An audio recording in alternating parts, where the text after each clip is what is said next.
बिस्मिल्लाहिर्रहमानिर्रहीम। अस्सलामुअलैकुम। कैसे हैं? सब ठीक ठाक हैं? चलिए जी, नेक्स्ट टॉपिक स्टार्ट करते हैं। टॉपिक नेम है हमारे पास विंग्स मॉडिफिकेशन। विंग्स मॉडिफिकेशन की बात करते हैं तो यहाँ पर अगेन हमें 9 पॉइंट्स या 9 मॉडिफिकेशन, 9 तरह के विंग्स की मॉडिफाइड हो चुके हैं। 9 तरह से विंग्स मॉडिफाइड हो चुके हैं। जिस जिसमें मौजूद हैं वो भी हमें देखना है और इसको हमें तैयार करना है, बिकॉज यहाँ से MCQs बनने हैं। ठीक है, तो हमारा जो मेन पर्पज़ है वो है इसको तैयार करना। पहला विंग मॉडिफिकेशन में जो टाइप आएगी that is the tegmina. Tegmina wing modification is present in the grasshopper and cockroaches. पहले इसको रीड आउट कर लेते हैं एक बार। टैगमीना, एलिट्रा, हेमिल्ट्रा, एलिट्रा, हेमिल्ट्रा, हाल्टर्स, हेम्यूलाई। ठीक है, अच्छा ये बहुत आसान है, इतना मुश्किल नहीं है। टैगमीना पहला याद रखिए, elytra, hemelytra, hamuli, halteres, frenulum, membranous and scale. तो मैं आपको बताता हूँ, जब मैंने ये तैयार किए थे, एक्चुअली हम ये सब चीज़ें कर चुके हैं, नोट्स बना लिए थे, मैंने सब कुछ किया था। अभी आपको ये प्रोवाइड कर रहे हैं ताकि आप खुद इससे फ़ायदा हासिल करें और अपने दोस्तों का भी।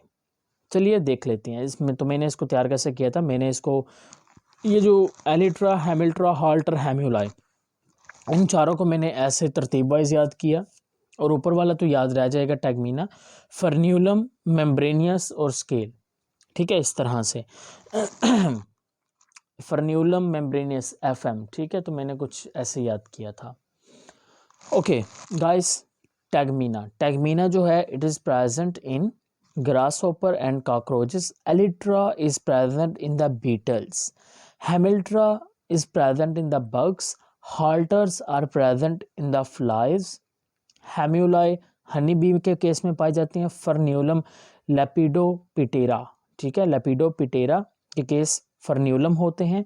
मेम्ब्रेनियस ड्रैगन फ्लाई के केस में, और जो स्केल्स होते हैं ये पाए जाएंगे बटरफ्लाइज में। ठीक है, तो यहाँ पर जो ज़्यादा चीज़ पूछी जाती है ना, वो मोस्टली कॉमन चीज़ पूछते हैं, जैसा कि हनी बीज हेम्यूलाई होते हैं, ड्रैगन फ्लाइज मेम्ब्रेनियस होते हैं, ग्रास होपर्स कॉकरोच। यानी कि जो आपने हमेशा याद रखना है कि इस सब्जेक्ट में भी ना उन्होंने वो चीज़ पूछनी है जो कॉमन होती है। जैसा कि अगर लॉन्ग क्वेश्चन आता है ना डाइजेस्टिव सिस्टम के ऊपर, बहुत कम है वो आपको कहेंगे कि डाइजेस्टिव सिस्टम ऑफ इंसेक्ट लिख के दें, क्योंकि वो तो बहुत लंबा हो जाएगा, जिसमें बहुत सारा का इंसेक्ट है। कुछ इंसेक्ट होते हैं जो फीड करते हैं, जैसा कि अगर हम बात करते हैं मेल मॉस्किटोज की बात करते हैं, या फिर हम बात कर लेते हैं हाउस फ्लाई के बारे में, तो हर एक का जो फीडिंग मैकेनिज्म है वो डिफरेंट होता है। तो ये बहुत मुश्किल होगा हर एक के लिए कवर अप करना। तो वो कोशिश करते हैं कि वो एक चीज़ को सिलेक्ट कर लें। जैसा कि कॉमन जो होता है वो ग्रास होपर है, कॉकरोचेस होते हैं, हनी बी बहुत कॉमन है, और ड्रैगन फ्लाइज। ठीक है, ड्रैगन फ्लाई भी कम होती हैं।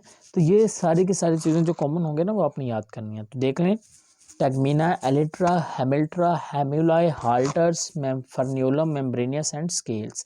स्केल्स बटरफ्लाई के केसेस में और हनी बी के केस में हेम्यूलाई और मेम्ब्रेनियस ड्रैगन फ्लाई में मौजूद होंगे। और टैगमीना जो है ये ग्रास होपर और कॉकरोच है। सबसे जो पुराने इंसेक्ट है ना वो ग्रास होपर्स में इंक्लूड ही किए जाते हैं। ठीक है, अब हम नेक्स्ट थोड़ी बात कर लेते हैं इंसेक्ट्स विंग मॉडिफिकेशन के बारे में, इंसेक्ट की विंग मॉडिफिकेशन के बारे में।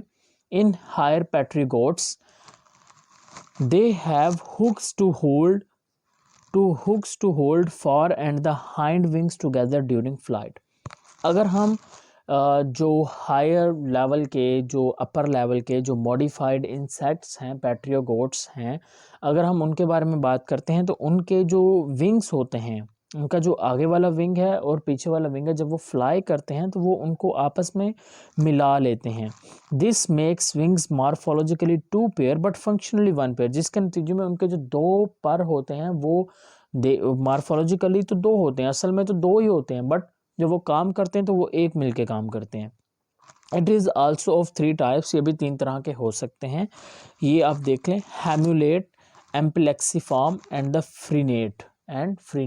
तो ये 3 तरह के हो सकते हैं, हेम्यूलेट, एम्प्लेक्सीफॉर्म एंड फ्रीनेट। तो ये ज़्यादा इंपॉर्टेंट टर्म्स नहीं हैं, बट एक बार आप इसको गूगल से लाजमी चेक कीजिएगा। ठीक है। बट अगेन बता रहा हूँ MCQs के लिए इंपॉर्टेंट है, विंग्स मॉडिफिकेशन इंपॉर्टेंट हो सकती है लॉन्ग क्वेश्चन के हिसाब से, जैसा कि अगर लिख देते हैं कि विंग्स का स्ट्रक्चर बताएं और उसके मॉडिफिकेशन बताएं तो फिर आपको ये लिखना पड़ेगा। होप सो आपको आज का लेक्चर क्लियर हो चुका है। तो फिर भी अगर आपको कोई प्रॉब्लम होगी तो आप कमेंट सेक्शन में लाजमी पूछिएगा। बट अगेन बोल रहे हैं आपको, आप अपने फ्रेंड्स के साथ लाजमी शेयर करना। स्टे कनेक्टेड एंड अल्लाह हाफिज़।